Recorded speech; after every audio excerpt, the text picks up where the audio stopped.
প্রিয় শ্রোতা, আসসালামু আলাইকুম। মাঝে মাঝে কিছু অপ্রিয়, কিছু অপ্রাসঙ্গিক বিষয়েও কথা বলতে বাধ্য হচ্ছি। মানে আমরা নিজেরা বলতে বলতে, করতে করতে, সাহস দেখাতে দেখাতে, অতি সাহস, অতি উৎসাহী, অতি মানব এবং নিজেকে অতি উচ্চ স্তরে পৌঁছাবার জন্য যা খুশি, যা ইচ্ছা, যে যেখান থেকেই পারছে সেখান থেকেই আপ্রাণ চেষ্টা করে যাচ্ছে। এটা যে বদভ্যাস, এটা চেষ্টা নয়, এটা যে অপচেষ্টা, এটাও ভুলে গেছি। আপনারা যদি ইদানিংকালের সাংবাদিকদের বেহিব, যাদের চরিত্রগত, আদর্শিকগত, তাদের ভাষা, তাদের প্রশ্নের রেজ, প্রশ্নের ভয়েস, ফেস ভ্যালুটা, ফেস ভ্যালু বলবো না, এটা আমি, যা আকৃতি তারা যে প্রকাশ করে, বহিঃপ্রকাশ করে বডির, সাংবাদিকতার কোন ধারায় কোন নিয়মে পড়ে আমি জানি না, এবং এটা যে অত্যন্ত দৈত্যপূর্ণ বেয়াদবি, এর বাইরে আর কিছুই নয়। গতকাল যারা আপনারা সাংবাদিক নামে খ্যাত, আমি ওনাকে সাংবাদিক বলি না, আমি সরাসরি সন্ত্রাসী বলি সবসময়।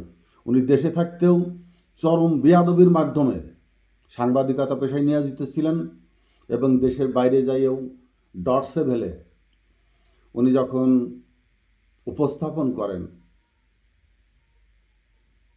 কাউকে মুখোমুখি করে প্রশ্ন করেন, এর আগেও কয়েকটাই আমি দেখেছি, কথা বলতে চাইনি, এসব ভালো লাগে না। তারপরেও আমি গতকাল সাংবাদিকদের আচরণ, সাংবাদিকদের নৈতিকতা নিয়ে কিছু কথা বলেছিলাম, এর আগে ইলিয়াসকে নিয়েও কিছু কথা বলেছিলাম।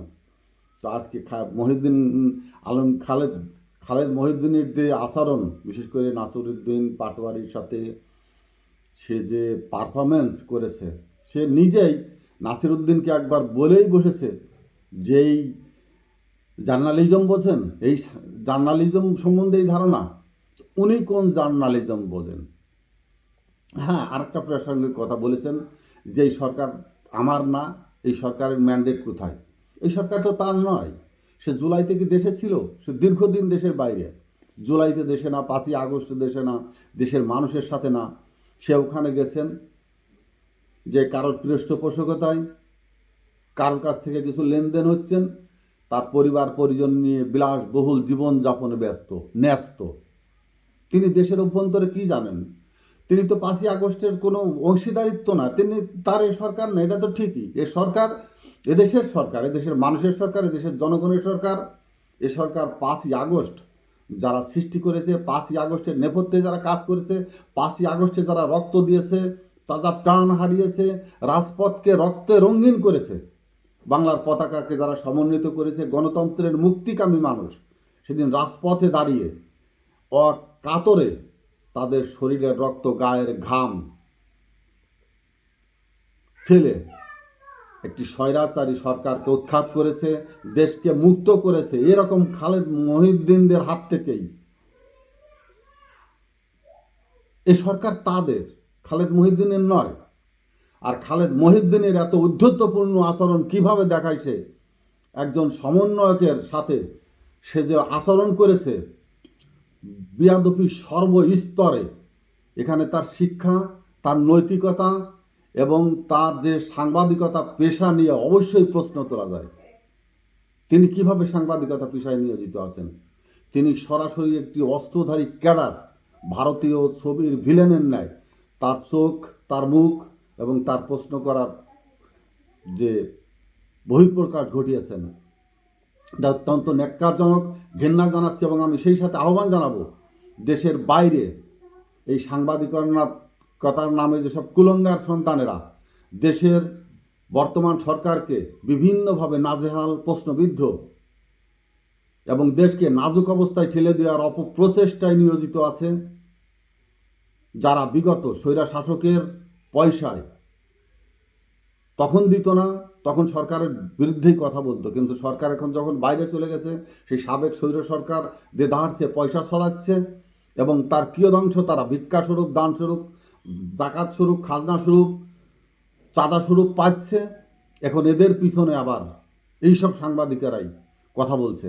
আমি অনুরোধ করব, দেশের অন্তর্বর্তীকালীন সরকারে হোক, সমন্বয়ক হোক, এই ধরনের কুলঙ্গার সন্তানদের সাংবাদিকদের সাথে যেন আর সাক্ষাৎকার না দেন। বিএনপি এখন দেবে, বিএনপি সাক্ষাৎকার দেবে। বিএনপি এখন উদ্গ্রীব রাজনৈতিক দল হিসাবে তারা খুব অত্যন্ত ব্যস্ত হয়ে পড়েছে নির্বাচনমুখী, কিন্তু তাদের ক্ষমতা হয়নি 15 বছরে এই সরকারকে নড়াবার। সরকার যেভাবে আসছিল তারও 5 বছর থাকতো, কিন্তু তারা পিছন থেকে 5ই আগস্ট যারা তৈরি করলো, যারা সৃষ্টি করলো, তাদের কিছু অংশ, কিয়দাংশ সরাসরি ওপেনে আসেনি। যদি ব্যর্থ হয় তাদের নামে আরও অনেক কিছু হয়ে যেত। সেই ভয়ে এখন তারা উদ্গ্রীব হয়ে উঠছে, নির্বাচনমুখী হয়ে তারা বাইরে সাংবাদিকদের হয়তো সাক্ষাৎকার দেবে, বিভিন্ন অনুনয় বিনয় বিভিন্ন কথা বলছে। একমাত্র তারেক রহমানের নীতি নৈতিকতা সঠিক স্থানে আছেন। তবে মেজর হাফিজ প্রথম দিকে ভালো থাকলেও আজ 2-1 দিন দেখছি বেশ ব্যস্ত হয়ে পড়ছেন নির্বাচনমুখী হওয়ার জন্য, অথচ দেশ নির্বাচনের জন্য মোটেই প্রস্তুত নয়। সর্বস্তরে প্রথম সারি, দ্বিতীয় সারি, তৃতীয় সারিতেও রয়ে গেছে এখনও স্বৈরাচারের দোসর, স্বৈরাচারের নিয়োগকৃত, স্বৈরাচারের নিয়োগপ্রাপ্ত, স্বৈরাচারের সরাসরি দোসর। আজ রাতে সচিবালয়ে আগুন লেগেছে। সবচেয়ে গুরুত্বপূর্ণ অর্থ জনপ্রশাসন মন্ত্রণালয়ের সমস্ত দলিলপত্র যেখানে যেখানে হাত দিলে বিগত সরকারের সবচেয়ে দুর্নীতির জায়গাগুলো জনসম্মুখে তুলে ধরা যেত, সেখানে আগুনে পুড়ে গেছে। এবং ওইখানকার জনগণ বলছে ফায়ার সার্ভিস ধীরগতিতে কাজ করছে। অর্ধরাত্রে, শীতের সময়, এই ঠান্ডার ভিতরে অর্ধরাত্রে এইসব সচিবালয়ে কীভাবে আগুন ধরে? তার মানে এদেশে তারা এখনও রয়ে গেছে। এর ভিতরে আপনারা নির্বাচনমুখী হয়ে উঠছেন এবং এই ধরনের কুলঙ্গার বেয়াদব কিছু সাংবাদিকেরা এদেশের অন্তর্বর্তীকালীন সরকারকে বিব্রতকর পরিস্থিতিতে ফেলার জন্য বিভিন্নভাবে প্রশ্নবিদ্ধ করে তুলছেন। এর আগেও খালেদ মহিউদ্দিন দেখেছি বেশ কয়েকজনকে সামনে এনে এ ধরনের ন্যাংটা করার জন্য চেষ্টা করেছেন। ইলিয়াস বিপ্লবের সাথে ছিলেন, বিএনপি তাকে জায়গা করে দিয়ে মিডিয়ায় ফেজে নিয়ে আসছেন। ইলিয়াসকে আমি প্রশ্ন করি, ইলিয়াস হুসাইন যদি ঢাকা ভার্সিটিতে আইন বিভাগে পড়ার সুযোগ পেতেন, আপনি মিডিয়ায় আসতেন না। ডক্টর আসিফ নজরুলের ছাত্র হওয়ার যোগ্যতাও তো আপনার নাই। আপনি এসব ব্যক্তিগত পারফরমেন্স নিয়ে তাদের বিরুদ্ধে যেসব দেশের বাইরে থেকে অপপ্রচার চালাচ্ছেন, এরা দেশের শত্রু। আপনারা কথা বললে দেশে আসুন, দেশের ভিতরে আসুন, দেশের পরিস্থিতির সাথে মোকাবেলা করুন, দেশের জনগণের সাথে একাত্মতা পরিকাশ করে আসুন, কাঁধে কাঁধ মিলিয়ে কাজ করি। দেশের বাইরে বসে আপনারা যে দেশ নিয়ে, দেশের অবস্থা নিয়ে, দেশের যারা হাল ধরে আছে, দেশকে যারা পরিচালনার দায়িত্বে আছে, তাদেরকে নিয়ে আপনারা যে উন্মাদনায় মেতে উঠেছেন, ভারতের দালালিতে অন্যভাবে, অন্য কায়দায়, অন্য লাইনে আপনারা বাংলাদেশ বিরোধী এবং ভারতের হয়ে আপনারা বিভিন্নভাবে চেষ্টা করছেন এই সরকারকে বিব্রত করে দেশকে আরও আরেকবার বিপদের মুখে ঠেলে দিতে, এবং যে সমূহ বিপদ বাংলাদেশের 4-5 ঘিরে হচ্ছে, সেরকমই একটি গৃহযুদ্ধের দিকে ঠেলে দিতে। সমন্বয়কদের বিরুদ্ধে আপনারা আরও একটি শক্তি দাঁড় করাতে চাচ্ছেন, অর্থাৎ ছাত্রলীগ, বহিষ্কৃত দল, নিষিদ্ধ দল, তাদেরকে উৎসাহ দিচ্ছেন এই সমন্বয়কদের বিরুদ্ধে, এই ছাত্রদের বিরুদ্ধে, এই আন্দোলনকারীর বিরুদ্ধে কথা বলার জন্য এবং সংগঠিত করার জন্য, আওয়ামী লীগকে পুনঃপ্রতিস্থাপনের জন্য আপনারা উঠে পড়ে লেগেছেন।